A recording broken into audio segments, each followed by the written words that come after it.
کۆتایی سەردەمی سوودانی حکوومەتەکەیی بۆ عێراقیەکان جێهێشت. 725 پرۆژە، 22 نەخۆشخانە و داوەزینی هەژاری بۆ لە سەدادا. ئەو ئامارانن کە مەحەمەد شیاح سوودانی ماڵاوایی پێکرد. لە 27 تشرینی یەکەمی ساڵی 2022 مەحەمەد شیاح سوودانی وەک 77مین سەرۆکوەزیرانی عێراق لە مێژووی دروستبوونی وڵاتەوە دەست بەکار بوو. ئەمڕۆژ چوارشەممە 13 ئایاری 2026 دوای 4 ساڵ وتاری ماڵاوایی پێشکەشی گەلی عێراق کرد. سوودانی ڕەحمەت بوو یان زەحمەت بۆ عێراق بەپێی وتاری ماڵاواییەکەی چەند دەستکەوتێکی لە مێژووی خۆیدا جێهێشتووە. لە وتارەکەیدا ڕایگەیاند حکوومەتەکەم لە وەرچەرخانێکی سیاسی مەترسیدارەوە دەستی پێکرد کە خەریب و وڵات بەرەو چارەنووسێکی سەخت ببات، بەڵام لەسەر ئەم بنەمایانە دەستم پێکرد بەرەنگاربوونەوەی گەندەڵی، ڕوبەڕووبوونەوەی هەژاری، چارەسەرکردنی بێکاری، چاکسازی دارایی و کارگێڕی و پێشکەشکردنی خزمەتگوزاریەکان. سوودانی ئاماژەی بەهۆش کرد و ئەنجامی کابینەکەم ئەمانە بوون: قەبارەی و بەرهێنان لە سەردەمی مندا 114 ملیار دۆلاری تێپەڕاند و 3250 پرۆژەی پەکەوت و چارەسەرکران و بەگەڕخرانەوە. بەرەمهێنانی کارەباش بۆ 29000 مێگاوات بەرزکرایەوە و 22 نەخۆشخانەی نوێ کەوتونەتە خزمەتەوە.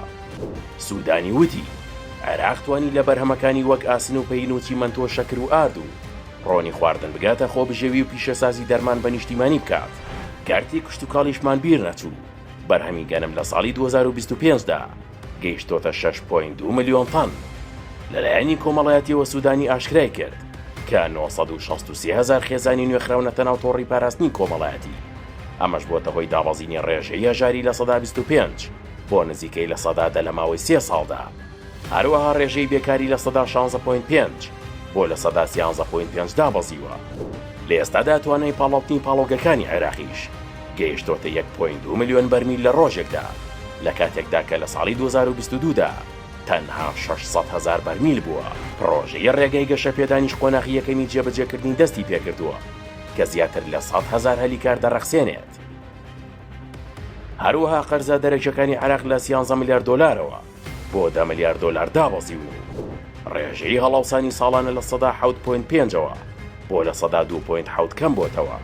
حکومەت سیستمی یاسی کۆدای لە مەرزەکان جێبەجێ کردووە بۆ کۆنتڕۆڵکردن و شەفافیەت و زیاتر لە 19 تریلیۆن دینار قەرزی ناوخۆی دراوەتەوە و تۆڕی ئاوەڕۆ بۆ لە سەدا 74 ناوچە نیشتە جێبووەکان دابین کراوە و نزیکی 1000 کیلۆمەتر ڕێگەی دەرەکی نوێ دروست کراوە. تەنها لە بەختا 16 پرۆژە بۆ کەمکردنەوەی خەرەباڵخی هاتوونەتە ئاراوە لەگەڵ دروستکردنی 12 پردی نوێ. هەروەها خۆناغی یەکەمی بەندەری فاوی گەورە تەواو بوو، لە دۆسەی گەندەڵیشدا 383 ملیۆن دۆلار و 33 تۆمەتبار لە دەرەوەی وڵات گەڕێنراونەتەوە. سۆدانی لە کۆتا ماڵئاواییدا ڕایگەیاند بە تەواوەتی پشتگیری حکوومەتەکەی عەلی زەیدی دەکات و هەماهەنگ دەبێت.